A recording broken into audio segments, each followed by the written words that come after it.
میں اپنے دوستوں سے بھی گزارش کرتا ہوں کہ آپ سمجھدار ہو چکے ہیں اور ان باتوں کو سمجھنے کی کوشش کیجیے، کیونکہ ہم اور آپ ایک مسلمان گھر میں پیدا ہوئے ہیں اور ایک مسلمان ہیں۔ تو سب سے پہلی بات کہ اللہ رب العالمین قرآن مقدس میں یہ اعلان کر چکا ہے، الحمدللہ رب العالمین، تمام تعریفیں اس پروردگار کے لیے جو ساری کائنات کا خالق و مالک ہے، جو ساری کائنات کا پالنہار ہے، الرحمن الرحیم، جو رحمان بھی ہے جو رحیم بھی ہے، مالک یوم الدین۔ پھر آگے اللہ فرماتا ہے میرے بندے میں حساب و کتاب کا بھی مالک ہوں۔ اب دیکھیے اللہ رب العالمین اپنے بندے سے اس کے بعد فرماتا ہے، یہ ہم ہر نماز میں کہتے ہیں، ہر نماز میں پڑھتے ہیں، اس لیے اللہ رب العالمین قرآن مقدس میں ہم سے وعدہ کرواتا ہے، میرے بندے مجھ سے وعدہ کر، مجھ سے ایگریمنٹ کر۔ جی اللہ کیا؟ اللہ فرماتا ہے ایاک نعبد و ایاک نستعین، میرے بندے تم مجھ سے وعدہ کر، میرے علاوہ کسی کو سجدہ نہیں، میرے علاوہ کسی کے آگے سر نہیں جھکائے گا، اور میرے علاوہ کسی کے در پہ جھولی نہیں پھیلائے گا۔ اس کے باوجود ہمارے اور آپ کے سماج میں، ہمارے اور آپ کے رب العالمین کے علاوہ بھی لوگوں کو یہ بتاتے پھرتے ہیں کہ تم اگر کسی اور سے بھی مدد مانگ سکتے ہو، تم نبی سے بھی مدد مانگ سکتے ہو، تم علی سے بھی مدد مانگ سکتے ہو۔ میں آپ کو یہاں ایک بات بتا دوں کہ میں عقیدہ اور مسلک کے جھگڑے میں نہیں پڑتا، میں مسلک کی باتیں نہیں کرتا، لیکن ایک یہ بات بڑی اہم ہے، یہ بات عقیدے کی بات ہے۔ اگر یہ صحیح نہ ہو سکا، اللہ کی قسم بڑی گمراہی کا عالم ہو جائے گا،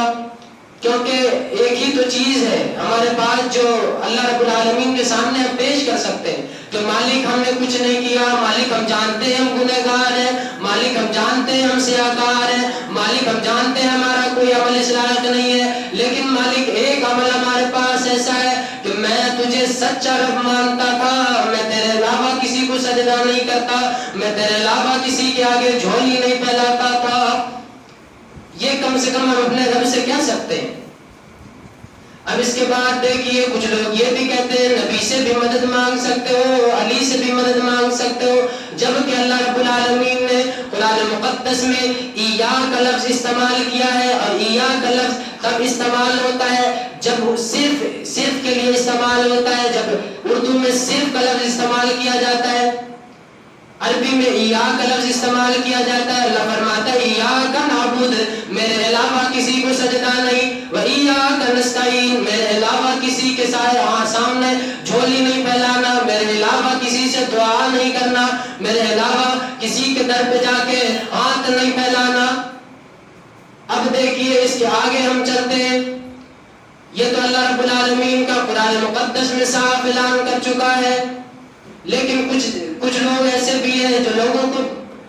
عجیب جھنجھٹ میں ڈالنا چاہتے ہیں، حالانکہ ایک ادنا سے انسان جس کو اردو پڑھنی آتی ہو، جس کو قرآن پڑھنا آتا ہو، وہ بھی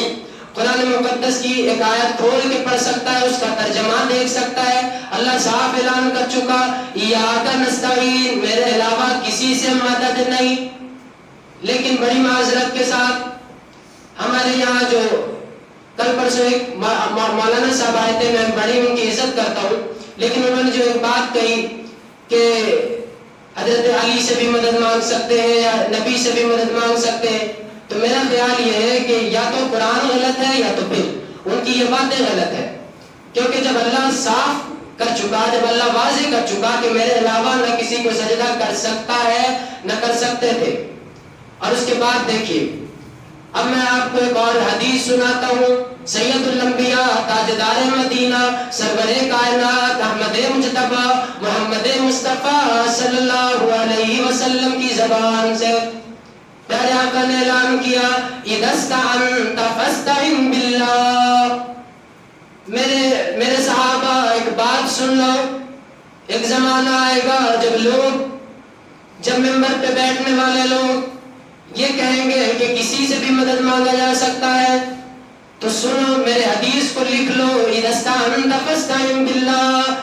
اذا استعنت فاستعن باللہ۔ اللہ کے رسول نے واضح کر دیا تمہیں جب کبھی مدد مانگنا ہو، تمہیں جب کسی چیز کی ضرورت پڑتی ہو، تمہیں جب بھی جھولی پھیلانے کی ضرورت پڑ جائے تو ایک پروردگار کے سامنے جھولی پھیلانا، اس کے علاوہ کسی کے آگے جھولی نہ پھیلانا۔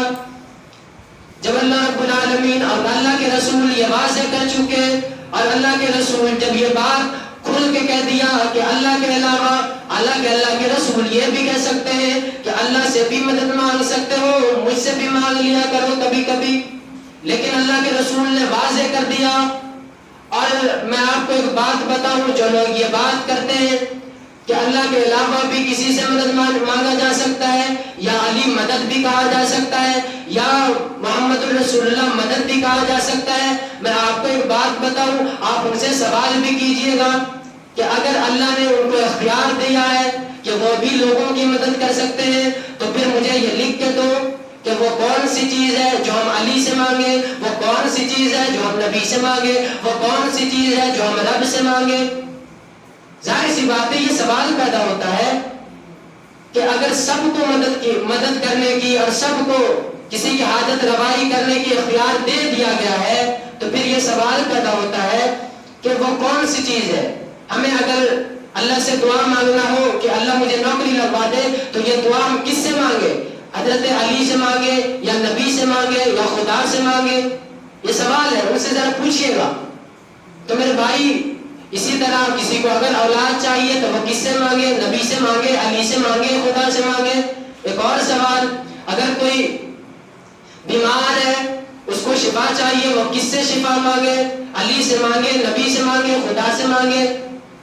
یہ جھنجھٹ میں پڑھنے کی ضرورت نہیں، میں آپ کو حدیث بھی سنا چکا، میں آپ کو قرآن بھی سنا چکا، آپ پڑھ کے دیکھ سکتے ہیں۔ ایاک نعبد و ایاک نستعین، اللہ آپ سے ایگریمنٹ کرواتا ہے، میرے بندے ایک بات سن، تو گنہگار ہے میں مانتا ہوں، تو سیاہکار ہے میں مانتا ہوں، تو خطاکار ہے میں مانتا ہوں، تجھ سے گناہیں سرزد ہو جاتی ہیں، کوئی بات نہیں، لیکن سن، دو بات نہیں ہونی چاہیے، اس بات میں ملاوٹ نہیں ہونی چاہیے۔ وہ کیا ہے؟ اللہ فرماتا ہے مجھ سے وعدہ کر، تو کچھ بھی کرے گا، لیکن ایاک نعبد، میرے علاوہ کسی کو سجدہ نہیں، و ایاک نستعین، میرے علاوہ کسی کے آگے جھولی نہیں پھیلائے گا۔ یہ اللہ آپ سے وعدہ کرواتا ہے، آپ دیکھ لو، قرآن شریف اٹھا کے آپ پڑھ کے دیکھ لیں، ایاک نعبد و ایاک نستعین، اللہ آپ سے وعدہ کروا رہا ہے، میرے بندے دیکھ کچھ بھی ہو جائے تو دو کام نہیں کرنا، میرے علاوہ کسی کو سجدہ نہیں، اور میرے علاوہ کسی کے آگے جھولی نہیں۔ اور اللہ کے رسول بھی واضح کر چکے، وہی اِذَا اسْتَعَنْتَ فَاسْتَعِنْ بِاللَّهِ، کہ تمہیں جب کبھی مدد مانگنا ہو، میرے بھائی اگر کوئی یہ باتیں میں کرتا تو بڑی ساری باتیں چڑھ جاتی کہ تم یہ بات کیسے کر سکتے ہو، لیکن جب یہ بات اس زبان سے نکل رہی ہے کہ جس زبان سے جو بات نکلتی ہے وہ شریعت اور قانون بن جاتا ہے، جب اس زبان سے یہ بات نکلتی ہے تو بات پھر واضح ہو جاتی ہے، پھر بات قانون بن جاتی ہے کہ رب کے علاوہ کسی سے مدد نہیں مانگنا، چاہے کچھ بھی ہو جائے۔ اور اس کے علاوہ آپ ذرا سے دیکھیے، اس زمن میں ایک اللہ والے نے ایک بڑی خوبصورت سا واقعہ لکھا ہے، وہ کہتے ہیں کہ ایک دھوبی بڑا عیاش تھا، شراب پیتا تھا، روزانہ گھر میں آتا، اپنی بیوی کو مارتا پیٹتا گالیاں دیتا، لیکن اس کی بیوی اسے کچھ نہیں کہتی، اس کی بیوی اسے پھر سے کھانا اس کے سامنے پیش کر دیتی، اس کی بیوی اسے ڈانٹتی نہیں، اور وہ کما کے بھی نہیں لاتا، اس کی بیوی خود کماتی، خود مزدوری کرتی، اور اپنے شوہر کی بھی خرچوں کو پورا کرتی، اپنے شوہر کو بھی کھانا بنا کے پیش کرتی۔ اب ایک دن کیا ہوا کہ اس دھوبی کی بیوی کو کسی نے ایک بات بتا دیا کہ تیرا جو شوہر ہے وہ اس کا تعلق کسی اور عورت سے ہے، اس کا تعلق اس کا کسی اور عورت سے تعلق ہے، وہ کسی اور عورت سے ملتا جلتا ہے، اس سے باتیں چیتیں کرتا ہے۔ اس کی بیوی کو بڑا غصہ آیا، جب شام کو اس کا شوہر گھر میں آیا تو اس کی بیوی کہنے لگی ایک بات سن، میں نے تجھے کبھی ڈانٹا نہیں، میں نے تجھے کبھی کھانا نہ دینے کے لیے کہا، میں نے تجھے ہمیشہ کھانا دیا، تو گالی بکتا رہا، میں نے برداشت کیا، تو نے کما کے نہ دیا اور میں نے برداشت کیا، تو نے کچھ بھی کہا اور میں نے برداشت کیا، تو شراب پی کے آتا تھا میں برداشت کرتی تھی، لیکن ایک بات سن، اگر تیرا تعلق کسی اور عورت سے ہو، میں یہ ہرگز برداشت نہیں کر سکوں گی۔ اور اگر تیرا تعلق کسی اور سے رہا میں تجھے چھوڑ کے چلی جاؤں گی، میں تیرے خلاف کیس کر دوں گی آج کے زمانے میں۔ تو اس کی ضمن میں اس کے نیچے ایک بات لکھتے ہیں کہ جیسے اس عورت کی غیرت یہ برداشت نہیں کرتی کہ اس کا شوہر کسی اور سے تعلق رکھے، اس کا شوہر کسی اور سے باتیں کرے، بالکل اسی طرح رب کی بھی غیرت اس معاملے میں اسی طرح جوش مارتی ہے کہ بندہ میرا ہوں، کھلاتا میں ہوں، اس کو جلاتا اور مارتا میں ہوں، ہر چیز کا مالک میں ہوں، پھر میرے علاوہ کسی اور کے سامنے ہاتھ یہ کیوں پھیلاتا ہے؟ اللہ کو اس پہ بڑی غیرت آتی ہے اور اللہ ان چیزوں کو معاف کرنے کو تیار ہے نہیں، اس کو ہلکے میں لینے کی ضرورت نہیں، کیونکہ ہمارے پاس ایک ہی تو چیز ہے، نہ ہم صحیح سے نماز پڑھتے ہیں، نہ صحیح سے ہم روزہ رکھتے ہیں، نہ صحیح سے ہم زکوٰۃ دیتے ہیں، نہ صحیح سے ہم حج کرتے ہیں، جن کے پاس پیسہ ہے وہ حج بھی نہیں کرتے۔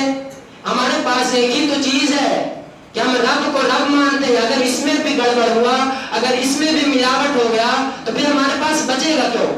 کیا بچے گا ہمارے پاس؟ آپ ذرا سے سوچئے۔ اور ایک بات اور میں آپ کو بتاؤں یہاں کہ مشرکین مکہ جو تھے وہ کس بات سے پیارے آقا صلی اللہ علیہ وسلم سے جھگڑا تھا؟ اسی بات کا تو جھگڑا تھا۔ وہ کہتے تھے یہ جو 360 بت ہیں یہ کچھ نہیں کرتے، ان کو اللہ نے دے رکھا ہے کہ یہ سب کی مدد کر سکتے۔ پیارے آقا نے فرمایا نا نا نا، میرا رب ہے جو تنے تنہا مالک ہے، میرا رب ہے جو سب کو مدد کرتا ہے، اس کے علاوہ اس نے کسی کو اختیار نہیں دیا، اس کے علاوہ کوئی کچھ نہیں کر سکتا، اور اللہ کے علاوہ کوئی اور کچھ نہیں کر سکتا۔ جو اوروں کے دربار سے مانگتے ہیں ان کے لیے ایک بات سنیے، میرے مالک ہم انہی تھکے ہوئے دستے طلب سے مانگتے ہیں، جو رب سے نہیں مانگتے وہ سب سے مانگتے ہیں۔ ظاہر سی بات ہے جو رب کے علاوہ رب کے سامنے ہاتھ نہیں پھیلاتے وہ کئی درباروں کے چکر کاٹ چکے ہوتے ہیں، وہ کئی دربار پھر چکے ہوتے ہیں، جو رب کے علاوہ کسی اور کے دربار پہ جاتے ہیں۔ اور ایک اور بات یہاں میں واضح کر دوں کہ ہمارے یہاں جو ایک بات ہے کہ منت مانگنا، جس کو منیتا کہتے ہیں، کسی سے پوچھو بینک کیوں لگا بھائی تو منیتا تھا۔ ایک بات یہاں میں بتانا چاہتا ہوں، منت کہتے کس کو ہے؟ منت کہتے ہیں کہ کسی سے وعدہ کرنا، چاہے وہ رب سے ہو یا کسی اور سے ہو، لیکن یہ منت مانگنا کس سے چاہیے؟ کسی سے وعدہ کرنا، منت اس کو کہتے ہیں کہ جا کے کوئی بندہ یہ کہے کہ کسی بھی مزار پہ کہ یا بابا اگر آپ نے مجھے اولاد دے دیا تو میں آپ پہ 20 روپیہ کا چادر چڑھا دوں گا، تو اس کو کہتے ہیں منت مانگنا۔ تو آپ سوچئے کہ منت کس سے مانگ سکتے ہیں؟ آپ سمجھدار ہیں، آپ سمجھتے ہوں گے منت مانگ کس سے سکتے ہیں؟ منت مانگنے کا صرف ایک ہے جس سے ہم مدد مانگ سکتے ہیں اور وہ ہمارا رب ہے۔ اس کے علاوہ مدد مانگنا، منت مانگنا، مدد مانگنا اور منت مانگنا دونوں برابر ہے۔ منت میں بھی وہی کام کیا جاتا ہے کہ آپ دے دیجیے گا تو میں آپ پہ یہ دے دوں گا، اگر آپ نے مجھے میرا یہ کام کر دیا تو میں آپ کے نام پہ یہ کروا دوں گا، وہ کروا دوں گا۔ تو اسی طرح منت مانگنے کا جہاں تک یہ جذبہ ہے، تو آپ ذرا سے سوچئے کہ اللہ کے علاوہ کسی اور کے سامنے ہم نے مدد مانگ لیا تو یہی بات اللہ کو برا لگتا ہے کہ میرا بندہ ہو، میرے علاوہ کسی اور کے سامنے نہیں جانا چاہیے۔ اور اس کے علاوہ آپ دیکھیے کہ قرآن میں اللہ واضح کر چکا کہ کوئی نہیں دے سکتا، وَأَنْتُمُ الْفُقَرَاءُ إِلَى اللَّهِ، اللہ کے علاوہ تمہیں نہیں دے سکتا، باقی سب کے سب فقیر ہیں، وہ نبی ہو، علی ہو، ولی ہو، کوئی بھی ہو، رب کے علاوہ سب کے سب مانگتا ہے، سب کے سب مانگنے والے ہیں، دینے والا صرف ایک ہے، اور اس بات کو واضح کر دینا ہے۔ اور اسی بات کو علامہ اقبال نے ایک بڑی خوبصورت بات کہی کہ منتیں کیوں مانگتا ہے اوروں کے دربار سے اقبال، وہ کون سی چیز ہے جو ہوتا نہیں تیرے پروردگار سے، تو کسی اور کے دربار پہ کیوں جاتا ہے؟ کیا تیرا رب اس پہ قادر نہیں؟ کیا تو نے ایمان نہیں لایا کہ ہر چیز کا کرنے دھرنے والا ایک پروردگار ہے؟ پھر تو کسی اور کے دربار پہ کیوں چلا جاتا ہے؟ اور اس بات کو واضح رکھنا ہے کہ منت جو مانگا جاتا ہے وہ صرف اللہ ہی سے مانگا جا سکتا ہے، کہ اللہ سے یہ مدد مانگ سکتے ہیں کہ اللہ سے اگر کوئی بھی کام کروانا ہو تو مدد مانگ سکتے ہیں، منت مانگ سکتے ہیں، اللہ سے یہ کہہ سکتے ہیں اللہ اگر میرا یہ کام ہو گیا تو میں 2 روزہ رکھوں گا، 3 روزہ رکھوں گا، یا پھر اللہ اگر یہ میرا کام ہو گیا تو میں تیرے نام پہ اتنا پیسہ صدقہ کروں گا، یا اللہ میں غریبوں کی مدد کروں گا. یعنی مدد بھی اللہ ہی سے مانگی جا سکتی ہے، منت بھی اللہ ہی سے مانگی جا سکتی ہے. تو اسی کے حساب سے اگر ہم دیکھیں تو جو لوگ بھی اس چکر میں پڑتے ہیں کہ فلاں کے یہاں جائیں گے، میں اس بات کا قائل ہوں کہ مزاروں پہ جانا چاہیے، زیارت کرنا چاہیے، اس سے ایمان تازہ ہوتا ہے، لیکن وہاں جا کے منت مانگنا، ان کے سامنے ہاتھ پھیلا دینا، یہ بہت بڑی غلطی ہے، اور یہی اللہ رب العالمین کو پسند نہیں ہے، کسی بھی حال میں نہیں ہے. اللہ آپ سے اسی لیے تو اگریمنٹ کروا رہا ہے، میرے بندے. اور جو نماز پڑھنے آتے ہیں ان سے 5 بار یہ اگریمنٹ کرواتا ہے، وعدہ کرواتا ہے، میرے بندے وعدہ کر کے جا کہ میرے علاوہ تو کسی کو سجدہ نہیں، میرے علاوہ کسی کے سامنے جھولی نہیں.